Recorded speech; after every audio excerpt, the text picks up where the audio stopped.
ये पीछे ना नॉट Assalamu alaikum. क्या Can you guys hear me? Walaikum assalam, yes. Okay. Okay. So let me share my screen first. अच्छा जी, आप लोगों ने इस वीक मिस ने आप लोगों को जैसे है ना डिसीजन ट्रीज की और थोड़ी सी आप लोगों से डिटेल्स शेयर की थी कि how the decision trees work. So और हम जो यूज़ कर रहे हैं वो गिनी कोफिशिएंट बेसिकली यूज़ कर रहे हैं एज अ मेट्रिक. और सैटरडे वाली क्लास में मिस ने आप लोगों को कुछ मेट्रिक्स डिस्कस किए थे which were like true positives, true negatives, precision, recall, accuracy measures, जो कि डेटा साइंस की हमारी जो फील्ड है उसके अंदर ये मेजर्स यूज़ होते हैं. और इसी के ऊपर बेसिकली जो रिसर्च होती है उसी के ऊपर आपके जो रिजल्ट्स होते हैं वो बेंचमार्क किए जाते हैं कि आपकी ये स्कोर्स देखे जाते हैं कि आपने किसी डेटा सेट पे कैसा काम किया है. तो इन स्कोर्स के ऊपर आप लोगों की थोड़ी सी है ना इवेल्युएशन होती है. खैर, लेट्स स्टार्ट. तो today I will be discussing a binary classification problem. Miss told me to not to go in more than ज़्यादा बाइनरी से आगे ना जाएं. In real world data sets हमारे पास binary 3 class 5 class different classes के हमारे पास problems होते हैं. So in this tutorial I will only be focusing on binary classification and I will be using decision tree as our algorithm. So let's start from the data set. So the data set which I will be using is a NBA basketball data set, and I will be predicting that if a basketball player will last 5 years in a league.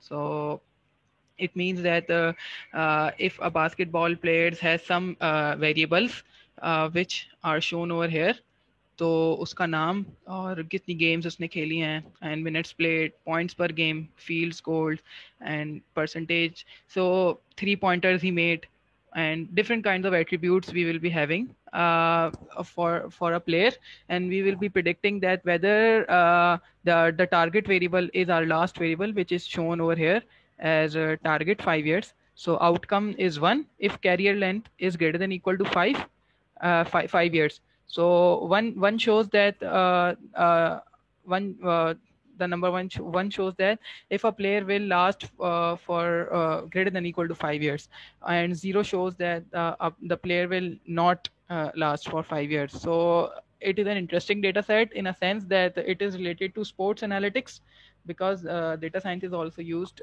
in sports, extensively used in sports also nowadays. Acha. So I will be using some new libraries, some new things in this tutorial, so that you get an idea कि किस तरह हम लोग है ना एक classifier build कर सकते हैं using scikit-learn and the tools we have. So first library is a basic one, जो pandas की library है. फिर seabond की है, matplotlib. We have been using seabond and matplotlib. Likewise, seabond is built on basically matplotlib. और इसके अलावा decision tree classifier हम यूज़ करेंगे. तो मैंने साइकिट लर्न से इसको इंपोर्ट किया है फ्रॉम sklearn डॉट ट्री के नाम से.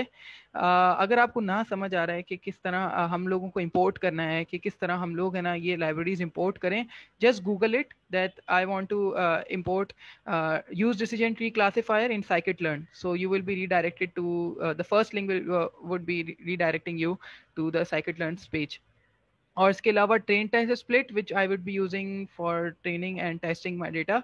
और इसके अलावा रैंडमनेस फिक्स करने के लिए, ताकि हमारा डेटा जो हम ट्रेन टेस्ट करें वो हर दफ़ा एक ही तरह रैंडमनेस हमारी हो. तो I would be discussing this thing in future tutorials as well.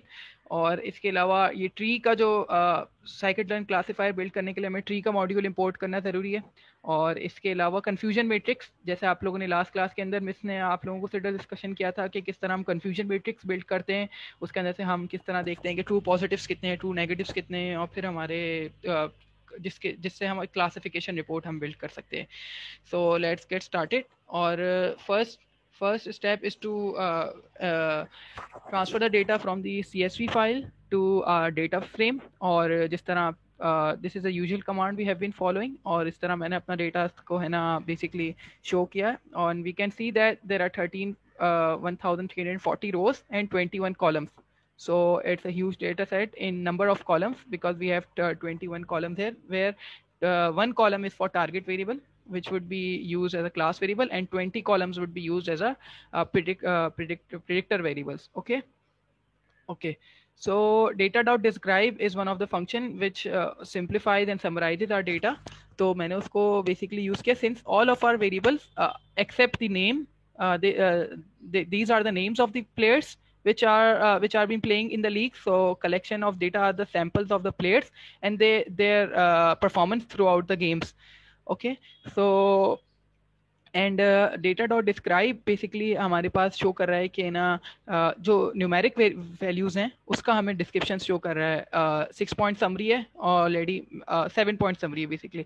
तो ये हमें शो कर रहा होता है कि क्या मिन मैक्स स्टैंडर्ड डेविएशन और different attributes of our data frame.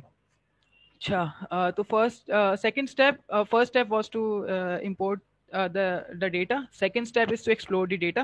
So the one of the important thing which is used in data sciences is to explore our data. और explore data के अंदर हम सबसे पहले null values check कर रहे होते हैं। तो हम अपना data frame कॉल करते हैं, dot is null का फंक्शन है जो कि मैं लास्ट क्लास में भी इसको यूज़ कर चुका हूँ। और डॉट सम करना है। डॉट सम हमें किस तरह करना है, x इज इक्वल्स टू 0 पर। x इज इक्वल्स टू 0 का मतलब ये है कि कॉलम वाइज हमें वो सम ला के दे देगा कि कौन कौन सी हमारे पास वैल्यूज मिसिंग हैं। So as you can see that all of the except 3p% which is a 3 point percentage of a player, तो कितने वो 3 पॉइंटर्स वो उसने ना स्कोर किया है in a basketball. 3 pointers means that you get a 3 points when you score a goal. So there are 11 values which are missing over here, so we need to replace these values. So Miss will be discussing how to replace null values, which is an important thing when we are doing data science problems, because real world data has missing values also. अच्छा, तो मैंने किस तरह इसको replace किया। अच्छा, मैंने उसको बेसिकली अभी बेसिक सा मैंने उसको नल वैल्यूज को मीन से रिप्लेस कर दिया कि जो हमारा कॉलम 3p% का जो हमारा कॉलम है विच इज दिस वन। तो ये वाले कॉलम का जो मीन है बेसिकली, ये जो मीन है इसके अंदर ये रहा, ये जो मीन है this thing 19.3. So I would be replacing all the null values with this one. It is a very easy technique to replace it with a mean, और लेकिन it is not very recommended because आपको अपना data की distributions देखनी चाहिए, और then you should have been replacing it with the proper measures, but it is another topic for another day, so I wouldn't be going into much depth in this tutorial. अच्छा, तो मैंने उसको किस तरह replace किया ये important है समझ लें। देखिए, मैंने डेटा का फ्रेम, अपना डेटा फ्रेम सेलेक्ट किया और इसके अंदर मेरा जो एट्रीब्यूट था उसको मैंने सेलेक्ट किया, और फिर dot fill na is a pandas method which is used to fill in the columns. और डॉट फिल na को मैं किस तरह है ना, मुझे क्या फिलिंग क्या करवानी है, मुझे क्या ये फिल करवाना है, ये चीज़ मुझे अपने डेटा फ्रेम का इस कॉलम का मीन से इसकी जो na वैल्यूज हैं उसके अंदर मुझे ना मीन बेसिकली सब्स्टिट्यूट करवाना है।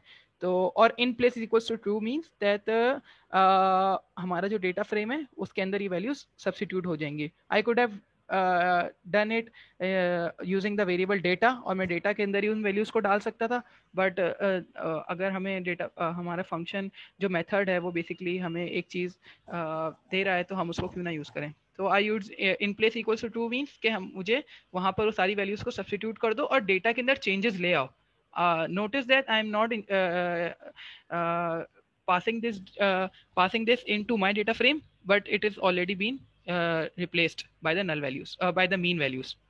और फिर मैंने उसको कॉल किया तो आज जैसा देख सकते हैं कि the 3p% has been replaced by the mean. अच्छा जी, लास्ट क्लास के अंदर एक चीज़ रह गई थी जो हमने डेटा विजुअलाइजेशंस की थी, तो उसके अंदर लास्ट ट्यूटोरियल के अंदर which was the third tutorial, तो उसके अंदर एक चीज़ रह गई थी जो कि था कि हमें कोरिलेशन मैट्रिक्स हीट मैप किस तरह बनता है। तो what is the correlation matrix? It shows that the correlation between each of the variables in our data. तो और कोरिलेशन से क्या फ़ायदा होता है, it is a statistical measure which shows that कि हमारे डेटा के जो वेरिएबल्स हैं वो आपस में कितने कोरिलेट कर रहे हैं. कोरिलेट मीन्स कि आपस में उनका रिलेशनशिप्स कितना स्ट्रांग है. एंड वो कॉलम्स जिनका कोरिलेशन हाई होता है, सिग्निफिकेंटली हाई होता है, like as you can see 0.98, 0.98, 0.91, it is recommended के उनमें से एक कॉलम को रिमूव कर दिया जाए because of a problem of multicollinearity. Here it is another day's topic, so I wouldn't be going into much that. अच्छा, मैंने इसको किस तरह है ना शो किया है कि मैंने उसको data.ilog. अच्छा, ilog क्या करता है बेसिकली. अच्छा, एक बात तो ये समझ लें कि जो हीट मैप मैंने बनाया है वो सी बॉन्ड की लाइब्रेरी को यूज़ किया है, sns.heatmap की लाइब्रेरी को, .heatmap. उसके अंदर हमें सी बॉन्ड की लाइब्रेरी जो मैंने ऊपर इंपोर्ट की थी उसके अंदर मुझे ये बेसिकली ये फंक्शन उसके अंदर है, स्टैटिस्टिकल टूल्स के अंदर वो फंक्शन मौजूद है. अच्छा, because we have a 20 column 20 variables, so we cannot plot such a huge 20 by 20 data 20 by 20 है ना correlation matrix, so it wouldn't look very nice also. और हमें है ना अपने डेटा को एनालाइज करने में भी इशू होगा. तो इट इज़ रिकमेंडेड कि हम अपने डेटा को ब्रेक कर करके है ना विजुअलाइज करें ताकि हम देख तो सकें कि हम कर क्या रहे हैं हमारे डेटा के साथ. वरना आपकी जो वैल्यूज हैं तो वो बहुत छोटी छोटी नजर आती हैं और in this space it is और हम उसको विजुअलाइज भी नहीं कर सकते सही तरह. तो मैंने उसको क्या किया कि only the just for learning purpose, तो मैंने उसको क्या किया कि आप लोगों को शो करने के लिए data.ilog का मेथड यूज किया. अच्छा, ये इंपॉर्टेंट मेथड है because it is use to subset data in a data frame. बहुत इंपॉर्टेंट है because it is used very much in the field of data sciences. और यहाँ पे हम पांडास का बहुत इंपॉर्टेंट फंक्शन है आईलॉग का. आईलॉग क्या करता है बेसिकली, इंडेक्सिंग करता है. इंडेक्सिंग से मतलब क्या है, इंडेक्सिंग का मतलब ये है कि हम अपने डेटा को बेसिकली कॉलम वाइज या रो वाइज हम उसको कलेक्ट कर रहे होंगे, हम उसका सब डेटा बना रहे होंगे. सब डेटा से मुराद क्या है, हम डेटा में से एक छोटा सा पोर्शन निकाल लें. अच्छा, उसको कर किस तरह रहे हैं हम देखें. आईलॉग का फंक्शन मैंने कॉल किया और ये चीज यहाँ पर देखिए कोलन लगाया हुआ है. कोलन से पहले कोई वैल्यू नहीं है, कोलन के बाद कोई वैल्यू नहीं है और एक कॉमा है आपके साथ और फिर आपके पास है ना आगे कुछ चीजें लिखी हुई हैं. इसको समझने के लिए इसको ब्रेक करते हैं कॉमा पर. ठीक है, देखिए कॉमा से पहले है यहाँ पर मैंने कोई चीज पास नहीं की, विच मीन्स के ये रोज शो करता है. कॉलम से पहले रोज शो करता है, कॉलम के बाद कॉलम्स की हम सबसेट कर रहे होते हैं. ठीक है, तो अच्छा कोई चीज पास नहीं कर रहा मैं उसको रोज, मतलब मुझे रोज सारी चाहिए स्टार्टिंग से लेके एंड तक. स्टार्टिंग रोज यहाँ पे हम स्टार्टिंग नंबर लिखते हैं और यहाँ पे एंडिंग नंबर लिखते हैं. मुझे सारी रोज चाहिए तो मैंने उसको खाली छोड़ दिया. और मुझे कॉलम्स कौन से चाहिए, कॉलम्स स्टार्टिंग से चाहिए तो मैंने उसको खाली छोड़ दिया. और मुझे कहाँ तक कॉलम्स चाहिए, फर्स्ट 10 कॉलम्स चाहिए तो मैंने फर्स्ट 10 कॉलम्स जो मेरे पास है जीरो से लेके पाइथन के अंदर जो इंडेक्सिंग स्टार्ट होती है वो जीरो से होती है. तो फ्रॉम 0 to 9, तो 0 to 9 मेरे पास है ना सारे कॉलम्स आ जाएंगे. तो इफ यू काउंट तो 0 से 9 तक हमारे पास जो फर्स्ट 10 कॉलम्स हैं वो हमारे पास सब डेटा के अंदर है ना आ जाएंगे. ठीक है, अगर किसी को ये चीज ना समझ आई हो तो अभी मुझसे है ना पूछ लें. अच्छा ठीक है, फिर मैंने जो सब डेटा किया तो मैंने उसके ऊपर .corr का फंक्शन कॉल किया. अभी कोरिलेशन का हमारे पास डेटा फ्रेम के अंदर कोरिलेशन देखनी होती है तो हम CORR हम कॉल करते हैं, जो मेथड है बेसिकली हमें कोरिलेशन मैट्रिक्स ला के दे देता है. और मैंने इसके साथ कुछ और बेसिकली है ना ये सारी पैरामीटर्स पास किए हैं जो कि इसको विजुलाइज करने में और हमारे पास ये एनोटेशन बार और है ना इसकी मिनिमम और मैक्सिमम वैल्यू सेट करने में, सेंटर किस तरह करना है और मुझे अपनी थीम क्या रखनी है. तो there are number of things, line with किस तरह रखनी है, बट ये सारी एक्स्ट्रा चीजें. If I could have passed only this thing up till here so I would have got a correlation matrix. ठीक है, तो ये इंपॉर्टेंट था इसको समझाना कि ना किस तरह ना कोरिलेशन हीट मैप ड्रॉ करते हैं. अच्छा, अब आप देखिए कि कुछ मैट्रिक्स के हमारे पास वैल्यूज हैं जो 0.98, 0.98, 0.98 आ रही हैं, विच इज रिकमेंडेड कि वी शुड ड्रॉप देम. ठीक है ना, तो but just for the learning purpose अभी मैं इसको ड्रॉप नहीं कर रहा क्योंकि मिस आप लोगों को डेटा क्लीनिंग के ऊपर एक अलग सा सेशन होगा जिसके अंदर हम डेटा क्लीनिंग बेसिकली हम है ना उसके अंदर एक्सप्लोर कर रहे होंगे. तो I would be using these techniques to and showing you कि किस तरह हम अपने डेटा से इन वेरिएबल्स को रिमूव कर सकते हैं. इसकी कुछ ट्रिक्स हैं, कुछ टेक्निक्स हैं जो कि हम फर्दर ट्यूटोरियल्स में इसको डिस्कस करेंगे. फॉर द टाइम बीइंग अभी आप लोगों को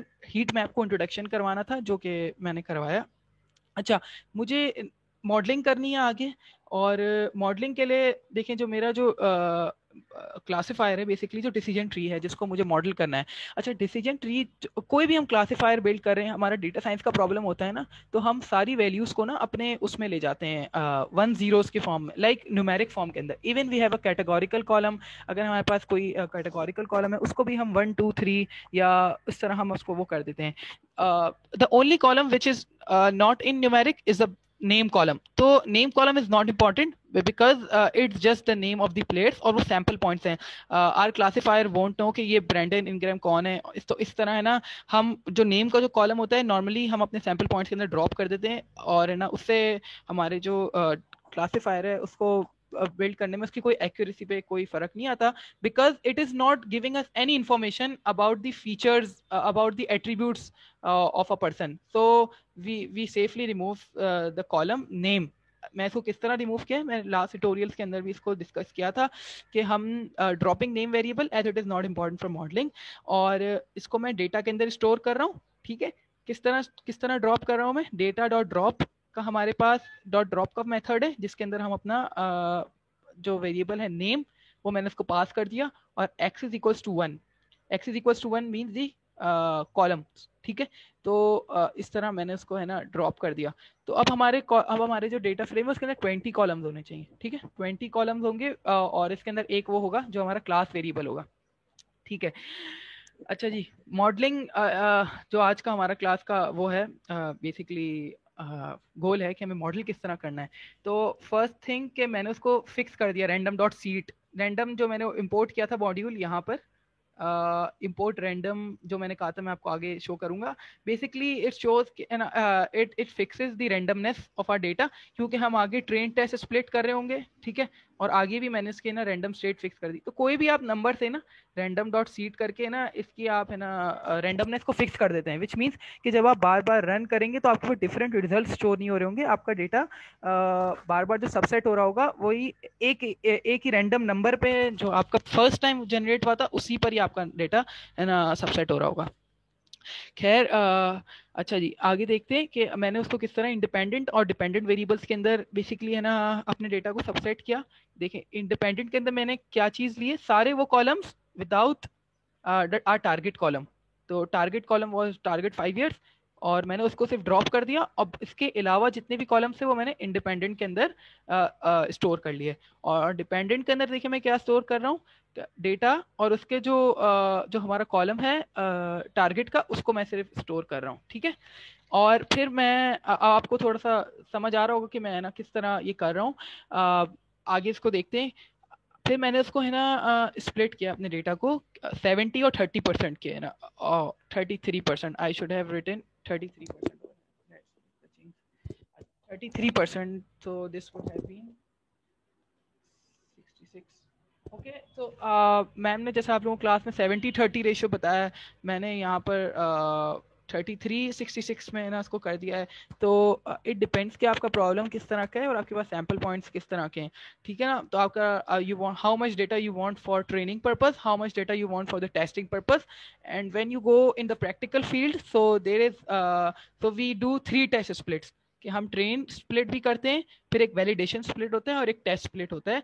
सो just for the learning purpose अभी आप लोगों ने वैलिडेशन सेट्स नहीं पढ़े, तो I won't be confusing you at this part of our course. ठीक है, तो मैंने अपना डेटा को 2 हिस्सों में तकसीम कर लिया, और 66 और 33 के अंदर मैंने उसको वो कर लिया। ठीक है, अच्छा, इंपॉर्टेंट कि हम अपना डेटा का शेप देखें कि हमारा डेटा किस तरह का है बिफोर गोइंग टू मॉडलिंग। तो देखें, जो हमारा ट्रेनिंग डेटा है वो 897 वैल्यूज है, सो विच इज 66%।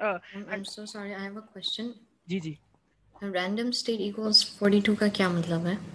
अच्छा, ये वही रैंडम स्टेट जो मैंने फिक्स करा है अपना जो ट्रेन टेस्ट स्प्लिट है ना, अगर हम फिक्स नहीं करेंगे तो every time I run my notebook तो डिफरेंट वेरिएबल्स को बेसिकली है ना ये सबसेट कर रहा होगा, डिफरेंट सैंपल्स को बेसिकली नहीं सबसेट कर रहा होगा। तो ये रैंडमली है ना बेसिकली सेलेक्ट कर रहा होता है। तो पाइथन के अंदर बेसिकली ना रैंडमनेस का एक फंक्शन क्रिएटेड हुआ है, तो कि हम कोई भी वैल्यूज को दे सकते हैं। लाइक आई हैव पास 42, तो I you could have pass 1 2 3 any value, but this makes sure कि हमारा जो डेटा है वो हर दफ़ा जब भी मैं अपनी नोटबुक रन करूँगा टू मेक माई रिजल्ट, क्योंकि है ना अगर देखें अगर मैं अपने ट्रेनिंग डेटा के अंदर हर दफ़ा डेटा को चेंज कर रहा हूँ ना, और टेस्टिंग डेटा भी मेरा हर दफ़ा चेंज हो रहा होगा ना, तो मेरे जो रिजल्ट्स हैं ना एल्गोरिथम के, वो हर दफ़ा चेंज हो रहे होंगे। I hope you understand this thing ना, कि आप अप्रिशिएट करेंगे कि अगर मैं अपना ट्रेनिंग डेटा के अंदर हर दफ़ा डिफरेंट सैम्पल्स ले रहा हूँ, different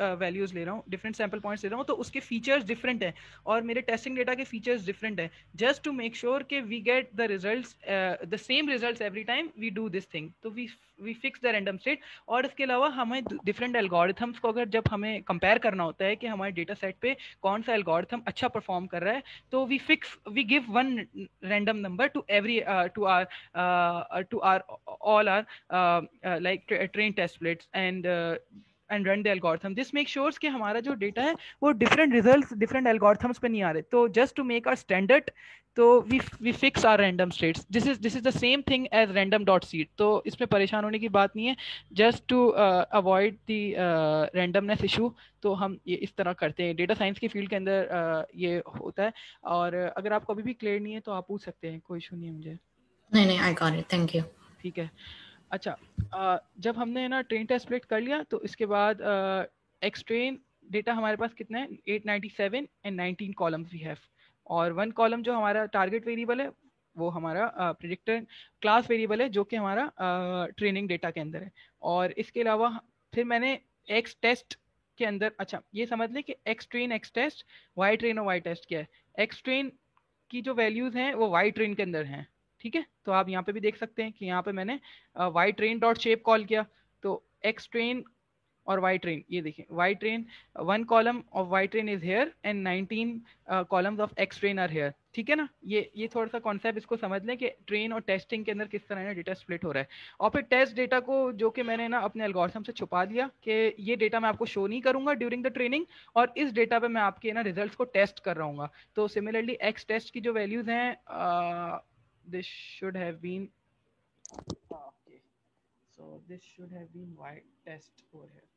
Okay, so we would have got 443 comma 1. So if I would run this, so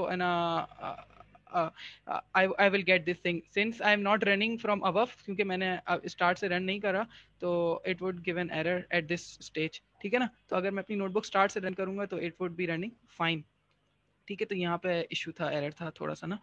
अच्छा जी, आगे चलते हैं कि अब तो इसको देख ले कि 443,1 वुड बी है। अच्छा जी, एक्सट्रेन को मैंने आपको शो करा। अच्छा, एक बात नोट करें कि हमारा जो डेटा था वो 1 2 3 4 5 6 up अटिल we had around 897 4, so around 1300 values, but when we did the train test split तो हमारे पास randomly है ना उसने सेलेक्ट कर दी। देखिए अब 5 वो वाली नहीं है जो हमारे पास है ना स्टार्ट में थी, but it randomly selected in our data. This is done to make sure कि हमारा जो डेटा है वो randomly सेलेक्ट हो रहा है और हमारा एल्गोरिथम के अंदर कोई बायसनेस ना आ जाए। अच्छा, जब हमने ये काम कर लिया तो एक algorithm fit करना is a very easy task. What is the first step? We create an instance or an object of the classifier. तो ये मैं किस तरह बना रहा हूँ, देखिए मैंने मॉडल का एक वेरिएबल बनाया, इसके अंदर ट्री का जो मैंने ऊपर इंपोर्ट किया था, बेसिकली यहाँ पर ट्री का जो मैंने मॉड्यूल इंपोर्ट किया था, और इसके अंदर से डिसीजन ट्री क्लासिफायर, ये लाइन जो है, तो यहाँ से बेसिकली मैंने है ना डिसीजन ट्री क्लासिफायर यूज किया है, ठीक है। और देखें ट्री डॉट का मेथड बेसिकली है ना साइकिट लर्न के अंदर आप उसकी डॉक्यूमेंटेशन देखेंगे तो उसके अंदर डिसीजन ट्री क्लासिफायर ऑलरेडी उन्होंने यूज़ के लिए डेटा साइंस कम्युनिटी के लिए ऑलरेडी ये फंक्शन बनाया हुआ है, so that we don't have to create the function every time, we just borrow it from them and they have allowed us to use, ठीक है। तो जैसे ही मैंने ये मॉडल बना लिया, अच्छा ये मॉडल के अंदर सिर्फ ये मैंने भी मॉडल एम्प्टी मॉडल है, बस मैंने इसको सिर्फ बोरो किया है मॉडल को, ठीक है।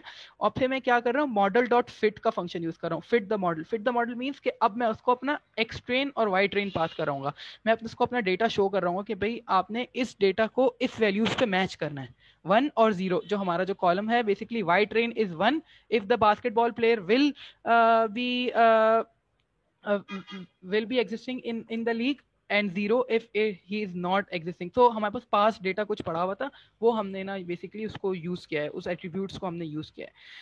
अच्छा, तो मॉडल कैलकुलेशंस. अच्छा, अब हमारा मॉडल की यहाँ फिट हो गया, हमारे पास रिजल्ट्स आना शुरू हो जाएंगे मॉडल कैलकुलेशंस के. अच्छा, अब आप देखें कि मैनुअली जो हम कैलकुलेट करते आए अभी तक, तो हम किस तरह जो हम कैलकुलेशंस कर रहे हैं, तो रियल वर्ल्ड के अंदर ये जो डेटा एल्गोरिथम जो रन हुआ है बेसिकली उसके पीछे की ये कैलकुलेशन है. किस तरह मैंने उसको किया है, ट्री डॉट प्लॉट ट्री. अच्छा, ये डॉट प्लॉट ट्री बेसिकली क्या है, it is another method which is used to show the results calculation of our model. तो देखें बैक एंड पे किस तरह कैलकुलेशन हो रही होती हैं, जो हम गिनी कोफिशिएंट की जो हम वैल्यूज निकाल रहे होते हैं. अच्छा, एक बात ये गिनी कोफिशिएंट से याद आया कि अच्छा इसके अंदर जो बाय डिफॉल्ट जो क्लासीफायर के अंदर जो डिसीजन ट्री यूज हो रहा होता है, जो मेजर यूज हो रहा होता है, वो गिनी कोफिशिएंट है.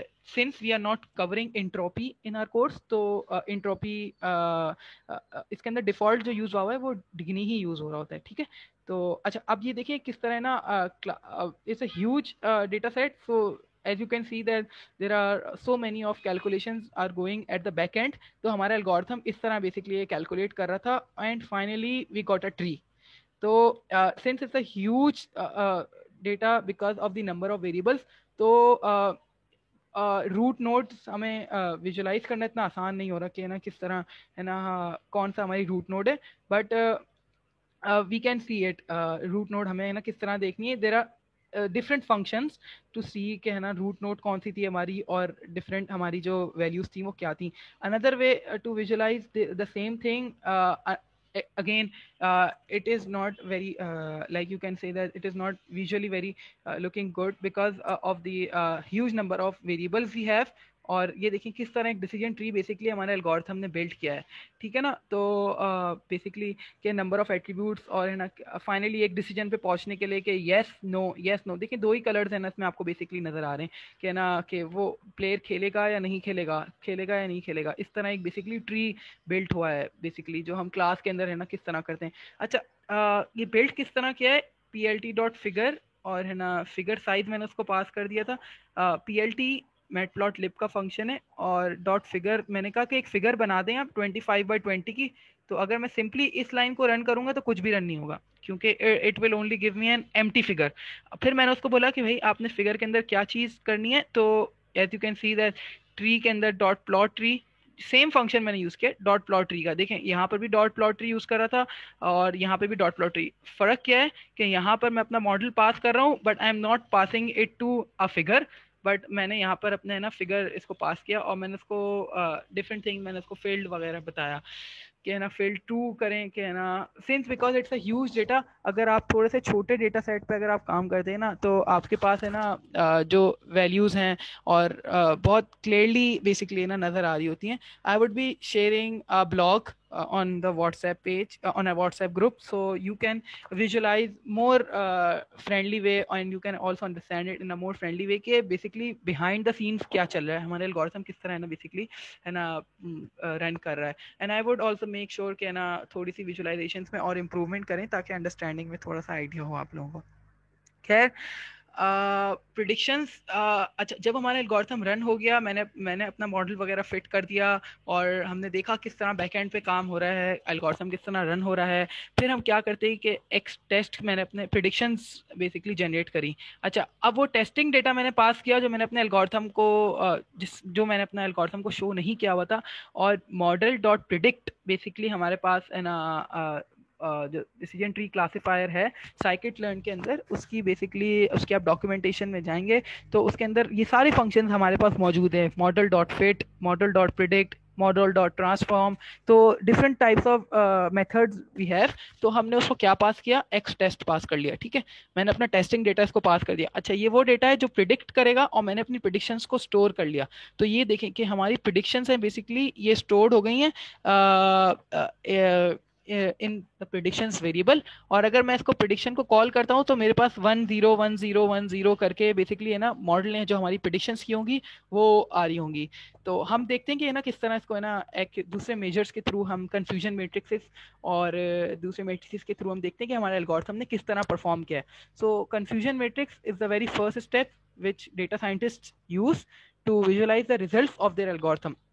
अच्छा, अब ये क्या चीज़ें हैं? ये देखिए, ये जो एरे हमारे पास हुआ है, बेसिकली ये ट्रू पॉजिटिव है, जो कि क्लास में आप लोगों ने, मिस ने आपको बताया भी होगा कि true positives are values which are correctly which were true and our algorithm also predicted true, or okay, and this 195 is a true negatives. What does this show कि truly जो negative values थी और हमारे algorithm ने भी उनको है ना नेगेटिव ही प्रिडिक्ट किया है. तो these two values show the accuracy if we add them up and divided by total of this column. So we would get the accuracy measure which we would be looking आगे ना. तो मैं इसको थोड़ा सा और समझाता हूँ किस तरह करा है. अच्छा, तो ये 76 और 89 क्या है? देखें, ये ट्रू पॉजिटिव था तो ये ट्रू नेगेटिव है. द वैल्यूज which were जो के ना ट्रू थी, जो के ना 1 थी, पॉजिटिव थी, but our algorithm predicted false. तो ये गलती की हमारे एल्गोरिथम ने. तो 76 वैल्यूज वर प्रिडिक्टेड रॉन्ग और 89 वैल्यूज जो कि बेसिकली है ना फॉल्स नेगेटिव थी, जो कि ओरिजिनल हमारे पास फॉल्स थी, लेकिन हमारे एल्गोरिथम ने उसको है ना और एल्गोरिथम ने उसको गलत प्रेडिक्ट किया. तो we get this thing 89 and 76. So these are the values which are correctly predicted. So as you can see that I have also made a confusion matrix. So I have plotted it also कि जो zeros थी और हमारे algorithm ने zeros ही basically ना predicted label. So आपको ज़्यादा आसानी से यहाँ से समझ भी आ जाएगा कि ना predicted label 0 था और हमारे algorithm ने भी 0 predict किया, और 1 था तो हमारे algorithm ने भी उसको 1 predict किया. तो these two values, और यहाँ पे उसने error किया कि true label was 1 but our algorithm predicted 0. So this is known as true negatives. और यहाँ पर हमारे एल्गोरिथम की जो हमारे जो डेटा की ट्रू लेबल्स थी वो थी 0, और हमारे एल्गोरिथम ने जो प्रिडिक्ट किया वो था 1. So this means that are false positives. So these were the negative values but our algorithm predicted wrong. So और इसी तरह से हमने इसको confusion matrix को देखा कि most of the time our algorithm is not able to make the decision, but it has made some errors in predicting our class variable. ठीक है ना. अच्छा, अब हम classification report देखते हैं. तो classification report concisely हमें पूरे अपने data की जो हमारी जो different measures हैं, which are 4 important measure: precision, recall, F1 score, and we have an accuracy measure. Here it is. So जो इम्पॉर्टेंट वंस हैं जो कि आप लोगों को जहन में रखने हैं, वो एक एक्यूरेसी का मेजर है, recall and F1 score and precision. Miss would be discussing further कि ना वो रिकॉल प्रिसीजन क्या होता है बेसिकली, कि we have a trade off between recall and precision. कि है ना, अगर हम अपने प्रिसीजन की वैल्यूज, प्रिसीजन मींस कि हम अपनी फॉल्स नेगेटिव वैल्यूज को डिक्रीज करना चाह रहे हैं, या ट्रू नेगेटिव फॉल्स पॉजिटिव की वैल्यूज को हम डिक्रीज करना चाह रहे हैं, which means that this column के हमारा कम हो, या रिकॉल जो हमारा इसको हम ना डिक्रीज करना चाह रहे हैं. तो we have a trade of.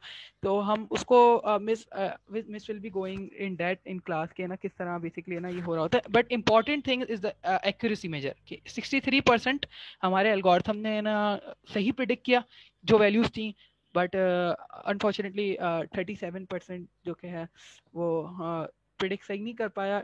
It may be because we haven't done any exploratory analysis. ठीक है, हमने कोई अपने डेटा को एक्सप्लोर नहीं किया, plus we had huge number of variables. Thirdly हमने कुछ वेरिएबल्स थे जो कि रिडंडेंट इंफॉर्मेशन दे रहे थे यहाँ पर कोरिलेशन मैट्रिक्स के अंदर, उसको हमें ड्रॉप करना चाहिए था, but we haven't done any data cleaning just to be direct, कि हमने उसको डेटा क्लीनिंग नहीं की, because this wasn't the part of today's tutorial. It would be the topic for another day. अच्छा, यहाँ तक किसी को कोई क्वेश्चंस हैं तो पूछ लें. Can you explain the splitting of data, the syntax of that? सही. अच्छा, ये वाली लाइन, ये जिस तरह की सही. X train, X test, Y train और वाई टेस्ट. देखें, ट्रेन टेस्ट स्प्लिट ऑलरेडी मुझे है ना यहाँ पे scikit-learn मुझे प्रोवाइड करता है, तो मैंने यहाँ पे ऑलरेडी इसको इंपोर्ट किया हुआ है ट्रेन टेस्ट स्प्लिट को. ठीक है, ये ऑलरेडी सारा काम मेरा कर देगा. ट्रेन टेस्ट स्प्लिट scikit-learn जो लाइब्रेरी है बहुत अमेजिंग लाइब्रेरी है, बिकॉज डेटा साइंस की सारे टूल्स इसके अंदर हैं. अच्छा, खैर, okay, so train test split मैंने कॉल किया और इसके अंदर देखिए मैं दो चीजें पास करना जरूरी है, जो कि हमारा इंडिपेंडेंट डेटा कौन सा है और डिपेंडेंट डेटा कौन सा है। मैंने x के अंदर इंडिपेंडेंट डेटा पास कर दिया, y के अंदर डिपेंडेंट डेटा पास कर दिया। मैंने उसको टेस्ट साइज बता दिया। Test size is a parameter which we can fix कि मुझे कितना अपना डेटा को है ना टेस्ट में कितना देना है और ट्रेन में कितना देना है। तो टेस्ट में मैंने इसको 33% पास किया, विच मीन्स कि है ना ट्रेन में 66% ऑलरेडी है ना x ट्रेन के अंदर और y ट्रेन के अंदर ये चीज ऑलरेडी आ जाएगी। और x टेस्ट के अंदर क्या आएगा, 33% ऑफ द डेटा आएगा with the values y test. तो y टेस्ट क्या होगा, बेसिकली एक कॉलम होगा जो कि 101010 वैल्यूज होंगी और उसका शेप क्या होगा 443,1 और हमारा x टेस्ट का शेप क्या होगा 443,19। ये हमारा टेस्टिंग डेटा है जो कि आगे जाके हमने इससे प्रेडिक्शंस करनी है। और ये हमारा ट्रेनिंग डेटा है जिसके अंदर 897,19 और 897,1।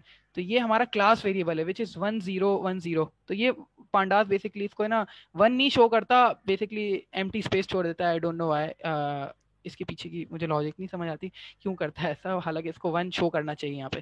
खैर तो अभी भी आपको कोई क्वेश्चन है तो पूछ सकते हैं।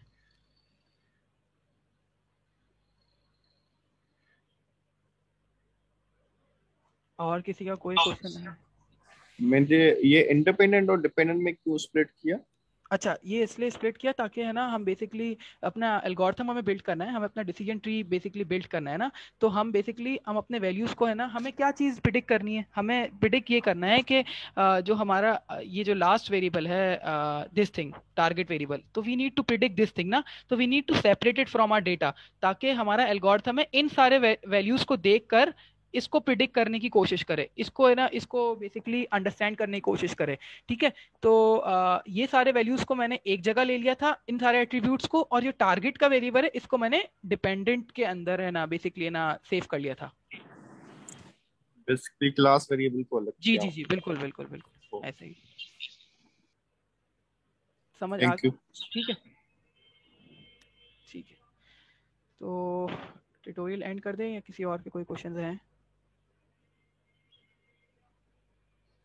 ओके, सो ट्यूटोरियल मैं एंड कर देता हूँ और मैं ये फाइल अपलोड भी कर दूंगा और आप लोग है ना इसको प्लीज़ अपने मशीन्स पर रन करें। और अगर कोई चीज़ ना समझ आए तो प्लीज़ पूछें, क्योंकि है ना ये सारी मॉडलिंग की टेक्निक्स हैं। आप लोग अपने ना रिपोर्ट्स में असाइनमेंट्स में miss would be giving you a Kaggle assignment और which would be in this week और most probably in this week. तो आप लोगों ने ये सारी चीज़ें खुद करनी होंगी। तो you have to understand this things कि किस तरह ट्रेन टेस्ट स्प्लिट हो रहा है, क्या हो रहा है डेटा के साथ। तो it would be easy for you to understand those problems. और एक फाइनल रिपोर्ट तो ऑलरेडी होती ही है डेटा साइंस के कोर्स के अंदर, तो you would be going through an end to end problem. तो ये सारी चीज़ें इसलिए आप लोगों के लिए इंपॉर्टेंट हैं। ठीक है, चलें, अल्लाह हाफिज़। Thank you, Allah. Allah Hafiz. Thank you.